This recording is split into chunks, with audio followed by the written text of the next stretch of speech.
जाइए, आपका राइट बनता है। आप उसने सब कुछ कर दिया आपकी नाक के नीचे, और आप फिर भी उसी के अगर आपके पास सबूत है तो आप सबूत लेके जाइए ना, नजदीकी पुलिस स्टेशन में जाइए, आपका राइट बनता है। आप उस पे केस करिए। और आप सीमा सीमा हैदर का नाम लेके बोल रहे हैं, तो 110% है कि आपको सब कुछ पता है। आपको सब कुछ पता है ये किसने करवाया। आपको पता है कि सीमा हैदर को वैसे भी जेल होनी है, तो उसने वैसे भी जाना है। आपने और लोगों का नाम क्यों नहीं लिया? क्योंकि सीमा हैदर को कमांड करने वाले और लोग हैं। सीमा हैदर की हिम्मत नहीं है, औकात नहीं है इतना आगे बढ़ने की। सीमा हैदर को जो लोग कमांड कर रहे हैं आपको भी पता है बहुत अच्छी तरह, क्योंकि आप भाई की आप भ्राताश्री की छत्र छाया में है। तो मैं तो परमार सर को यही बोलूंगी कि परमार सर, सबसे पहले तो आपको ये करना चाहिए था, आप लॉ एंड ऑर्डर से चलते। जिस तरह से आपने बयान दिया था, और बयान नहीं देते, आप कुछ नहीं देते, मैं तो आपको तब मानती कि आप जाके बिना किसी को बताए वहां से लाइव आते और बोलते, देखिए मैं लाइव आ गया हूँ यहाँ पे, और यहाँ पे अब ना हम कोई हवन होने देंगे, ना यहाँ पे हम किसी की ये एनिवर्सरी मनाने देंगे। मैं तो तब जानती आपको। लेकिन आप एक रात पहले ही प्रोपेगेंडा इतना तैयार कर लेते हो, उसके बाद बोलते हो कि अरशद भाई आप फटाफट से मेरा इंटरव्यू। उस टाइम पे हमें ये नहीं सोचता है कि मैं इंटरव्यू दूं। उस टाइम पे हमें ये सोचता है कि भैया हम अपने आप को कैसे बचाएं। और हम पुलिस वालों को 100 नंबर पे, आप 102 नंबर पे आप कॉल कर सकते थे, पीसीआर आपके पास आ सकती थी। इतना भी नहीं है कि आपको दूर जाना पड़ता, पीसीआर आपके घर पे आ जाती। आपको जाने की जरूरत ही नहीं थी, पुलिस आपके पास आ जाती। उन दोनों लड़कों को जिनको आप बोल रहे हो कि मुस्लिम थे, आपके पास क्या सबूत है? और आपको कैसे पता चला कि वो मुस्लिम है? कैसे पता चला ये बताएं। और आप उन दो लड़कों को आराम से पकड़ सकते थे अगर आप उनसे बात कर रहे हैं, तो इसका मतलब वो प्लांटेड थे।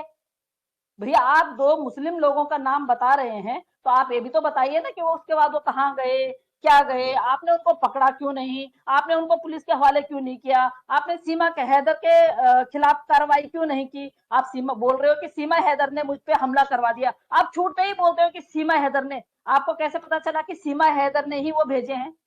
समझ में नहीं आ रहा है कि रावण का पाठ खेल रहे थे, या रावण की तरह धमकी दे रहे थे, या उनमें सचमुच में वो रावण की आत्मा आई थी जब उन्होंने बोला कि मैं सीमा हैदर को निकाल दूंगा यहाँ से, मेरे से जितना बन पड़ेगा। वो एक भी फोटो नहीं खींच पाएगी। राजवर्धन परमार जी अंदर से अपने दिल पे हाथ रख के एक बार सोचे कि इस महिला ने एक बाप को अपने बच्चों से दूर किया है, और वो किडनैपर है, वो बच्चों को किडनैप करके लेके आई है। अगर राजवर्धन परमार जी कुछ करना ही चाहते हैं, तो उनको देखो, जंतर मंतर की तो मैं नहीं बोलती हूँ, जंतर मंतर में तो छोड़िए, जंतर मंतर में, लेकिन 10-12 लोग उन्हीं के घर में, या 15-20 लोग उन्हीं के घर में लेके जाएं, और उनसे बोले, मैं कह रही हूँ अगर वो सच्चे हैं तो पहले तो वो अपनी एफआईआर करवाएं, जो वो गाड़ी वाड़ी का जो उन्होंने बताया है। दूसरा, उन्हीं पुलिस वालों को लेके जाएं। आपने बोला है कि सीमा हैदर ने करवाया है, आपको कैसे पता? क्या उन लड़कों ने आपसे बोला है कि मुझे सीमा हैदर ने भेजा है, हमें सीमा हैदर ने भेजा है? अगर आपको उन्होंने बताया तो आपके पास तो सबूत भी है, आप जाके सीमा हैदर को गिरफ्तार करवाइए, वो आपका राइट है। अगर टीआरपी नहीं चाहिए होती थी ना, तो शायद जिस दिन वो पढ़ाया गया था उस बच्चे से हनुमान चालीसा, उस दिन जब एपी सिंह जी सीमा का हाथ पकड़ के मीडिया के सामने ले जाते हैं, तो परमार सर जो है वो गुस्सा होके चले जाते हैं। तो टीआरपी ही तो चाहिए सबको, सबको सीमा हैदर के साथ में रह के वहां पे अपने आप को दिखाना, उसके लिए बयानबाजी करना, टीआरपी। वो गुस्सा, वही तो गुस्सा उतना था कि ये वो औरत है जो अपने पति को छोड़ के आई है, आज सचिन के साथ में है, कल किसी और के साथ में चली जाएगी। वो वही गुस्सा था, वहां पे उनको तवज्जो नहीं दी गई। और उसके बाद उन्होंने जस्ट अपने फिर बयान बदल दिए। उसके बाद फिर जब उनको लगा कि आज मैंने बयान बदल दिए, फिर वो दोबारा किसी चैनल पे आते हैं। जब से मोमिन मलिक साहब आए हैं, इनके छक्के छूट गए हैं।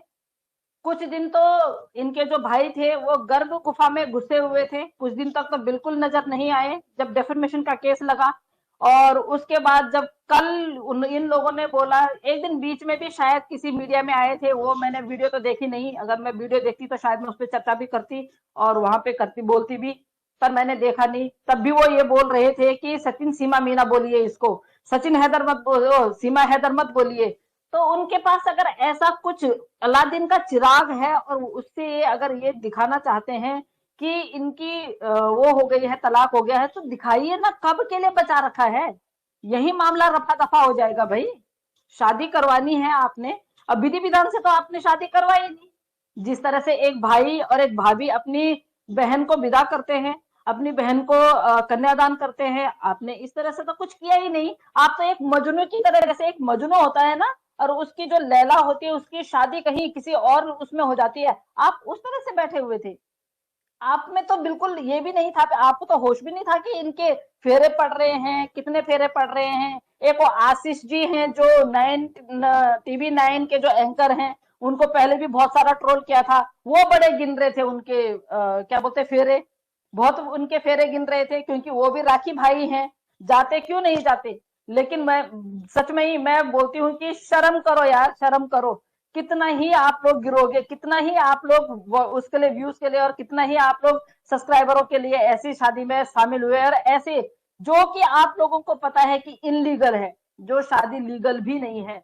जब इसने हर कागज में हैदर भाई की पत्नी है ये, तो यहाँ पे आप लोग शादी करवाने के लिए ऑब्जेक्शन किसी ने क्यों नहीं उठाया। इतने सारे पत्रकार थे, सब पत्रकारों को पता है कि ये इनलीगल शादी हो रही है, किसी ने क्यों नहीं उठाया ऑब्जेक्शन, क्यों चुपचाप रहे। मतलब गोदी मीडिया, तभी बोलते हैं गोदी मीडिया, खरीदी हुई मीडिया। क्यों आप लोगों को समझ में नहीं आता है। एक बाप वहां रो रहा है और यहाँ उसकी बीवी की, उनकी वाइफ की आप यहाँ जबरदस्ती झूठ मूठ की शादी करवा रहे हैं। उस व्यक्ति पे क्या बीत रही होगी, क्या आप लोगों ने कभी सोचा। मैं तो ये कहती हूँ जितने लोग वहां थे, तुम सब के सब शादीशुदा थे। तुम्हारी बीवियों के साथ में अगर ऐसा होगा, तुम्हारी बीवियां किसी और के साथ में तुम्हारे सामने शादी करेंगे, तुम्हारे बच्चों के लेके चले जाएंगे, तो तुम पे क्या बीतेगी। हम हैदर भाई नहीं जानते थे, हम हैदर भाई को, लेकिन जब ये औरत यहाँ आई, बच्चों को यहाँ लेके आई, तो हमें उन बच्चों पे आया, तरस आया हमें उन बच्चों पे। जब हैदर भाई वहां रो रहे हैं अपने बच्चों के लिए, तो हमने हैदर भाई का साथ नहीं, उन बच्चों की सुरक्षा का साथ दिया है। हैदर भाई का साथ तो बाद में होगा, जब हम हैदर भाई से बात करेंगे, वो करेंगे। लेकिन एक बाप की मनोदशा क्या आप लोगों ने कभी समझी। कभी आप लोगों ने देखा कि उस बाप पे क्या बीत रही है। वो बाप अपने 4 बच्चों से बात करने के लिए तड़प रहा है, और आप लोग ये हैं कि हमारे में एक बोलते हैं ना, फूका झोपड़ी, फूका झोपड़ी और देख तमाशा। आप किसी की झोपड़ी पे आग लग रही है और आप तमाशा देख रहे हैं, बुझाने की बजाय आप उसको और तिल्ली दे रहे हैं, और मिट्टी का तेल डाल रहे हैं आप लोग उस पे। आप लोगों को जरा सी भी, इतनी भी आप लोगों को दया नहीं आई उस बंदे पे, जो बंदा सऊदी में इतने दिन अटका हुआ था, रो रहा था, वहां से भी आप लोगों की हेल्प के लिए कयासे लगा रहा था, रो रहा था, आप लोगों से मदद मांग रहा था। जब वो यहाँ पे आया, उस टाइम पे फिर आप लोगों ने, उसके बाद फिर आप लोगों ने और ज्यादा उसका साथ देना शुरू कर दिया। सीमा हैदर का दीजिए, साथ दीजिए, मैं मना नहीं करती हूँ। देखो पक्ष में, अब मैं आ गई हूँ पक्ष पे। पक्ष दो ही होते हैं, पक्ष और विपक्ष। हम पक्ष में हैं, आप विपक्ष में हैं, आप विपक्ष को साथ दीजिए, जो मर्जी कीजिए, लेकिन उन 4 बच्चों की सिक्योरिटी का तो थोड़ा सा ख्याल रखिए आप। उन 4 बच्चों की जो जिस तरह से जो हालत हो रही है,